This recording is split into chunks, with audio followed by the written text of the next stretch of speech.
êtes toujours dans Culture Média, effectivement, en compagnie de l'écrivain Pierre Lemaitre. On parle de son livre Le Grand Monde. Et on va mieux vous connaître, Pierre, avec le portrait pré-fame de Lisa Marie Marquez. Le portrait de notre célébrité avant sa célébrité.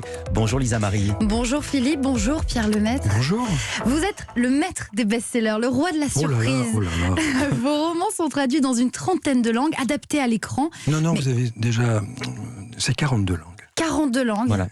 42 langues. Mais comment en êtes-vous arrivé là? On va rembobiner et revenir sur ce qui vous est arrivé avant d'être célèbre. Pierre Lemaitre, vous êtes né à Paris et vous avez grandi en Seine-Saint-Denis, entre Aubervilliers et Drancy. Ce qui compte pour vos parents, ce qu'ils sacralisent, c'est la littérature.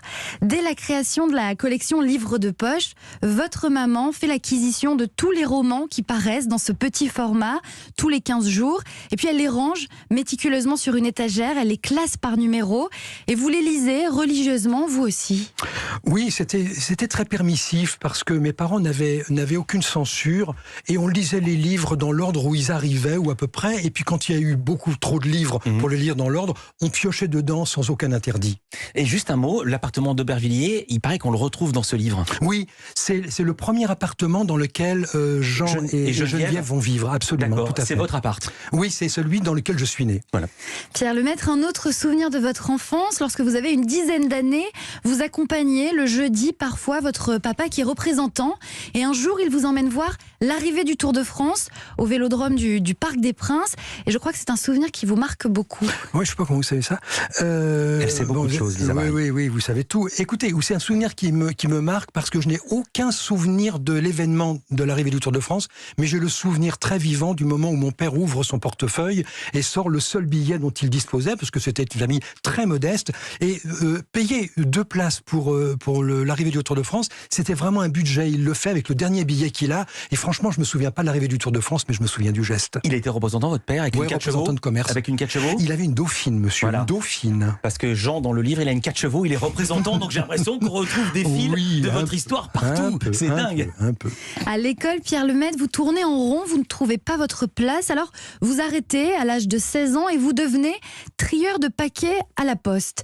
Et ce qui vous passionne vraiment, c'est le théâtre. Vous allez voir quelques pièces, mais c'est surtout à la télévision que vous admirez le jeu des comédiens sur scène et notamment une émission qui propose des pièces de théâtre enregistrées au théâtre ce soir. Oui, alors c'était très emblématique. Il faut comprendre aussi pour nos auditeurs que c'est une période où il n'y a pas beaucoup de chaînes de télévision, c'est en noir et blanc. Et donc, quand on regarde la télévision, on regarde la seule chaîne qui existe. Ouais. Et donc, on regarde l'émission. Le théâtre ce soir, c'était une émission de Pierre Sabag. C'était enregistré dans les conditions du direct en salle, donc donnait l'illusion un peu d'être au théâtre. Et ça, une fois tous les 15 jours, peut-être une fois par mois, c'était le grand rendez-vous de la France. Mais c'était pas du grand théâtre, c'était pas Tchekhov. Je dis pas de mal du théâtre de boulevard, mais c'était plutôt vous avez raison. C'était des maris cachés dans les placards. C'était du théâtre de boulevard et c'est à ce moment-là que commencent les grandes carrières de Jacqueline Maillan et de ces grands acteurs. Oui. Et vous rêvez vous-même comédien et même comédien de la Comédie Française plus précisément. Vous vous inscrivez au cours Simon pour apprendre le métier. Vous préparez alors le prestigieux concours du Conservatoire d'art dramatique de Paris.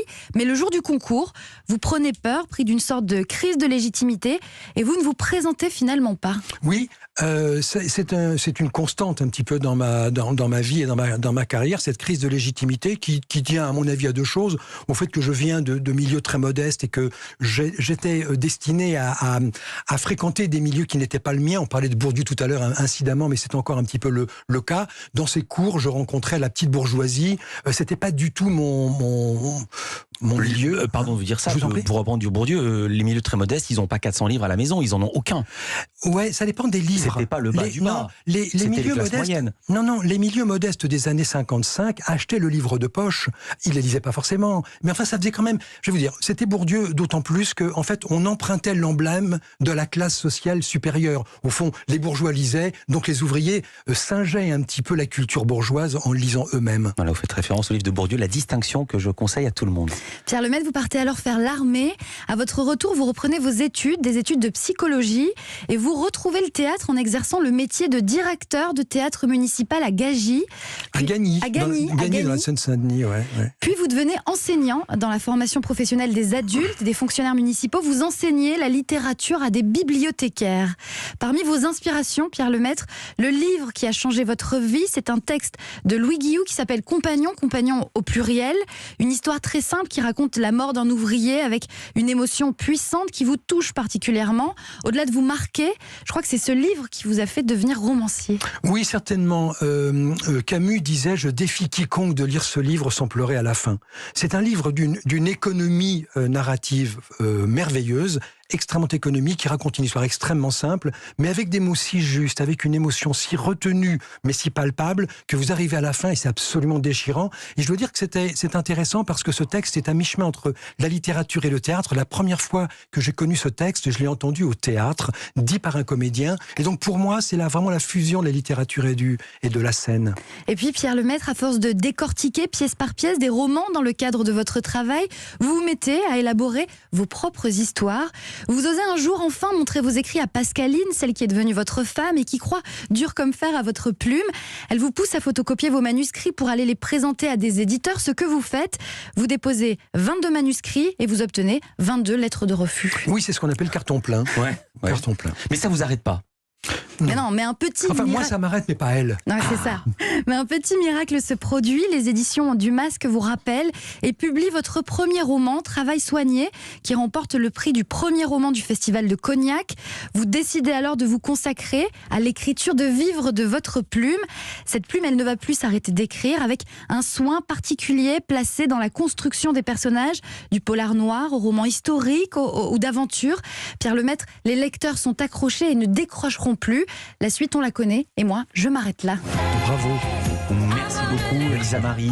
Le premier, c'est un polar, et vous avez dit récemment, c'est l'an dernier ou il y a 2 ans, que c'était terminé le polar pour vous. Oui, je l'ai dit, et a priori, je vais le faire. J'ai publié, très curieusement, l'année dernière, mon premier polar qui n'avait pas été, qui était resté inédit, et c'est ma manière de dire adieu au genre. Mais vous êtes comme les compagnons de la chanson, vous arrêtez sans arrêter tout en arrêtant. Puisqu'il y a quand même un tueur en série dans ce livre. Oui, mais c'est pas parce que vous avez une ligne narrative, une affaire criminelle, que vous avez un polar. Ou sinon, les frères Karamazov deviennent un polar, ce qui serait ridicule. Ou sinon, oui, un livre sur 2 est un polar. Absolument. Donc, il y a effectivement, vous avez raison, une ligne narrative criminelle. Ça n'est pas pour autant un polar dans la mesure où il n'y a pas d'enquête. Voilà. Et puis, il y a plusieurs lignes narratives dans ce livre. Je ne veux pas tout spoiler. Je peux juste vous dire, vous allez déguster, vous allez adorer. Merci beaucoup, Lisa Marie Marquez. À demain.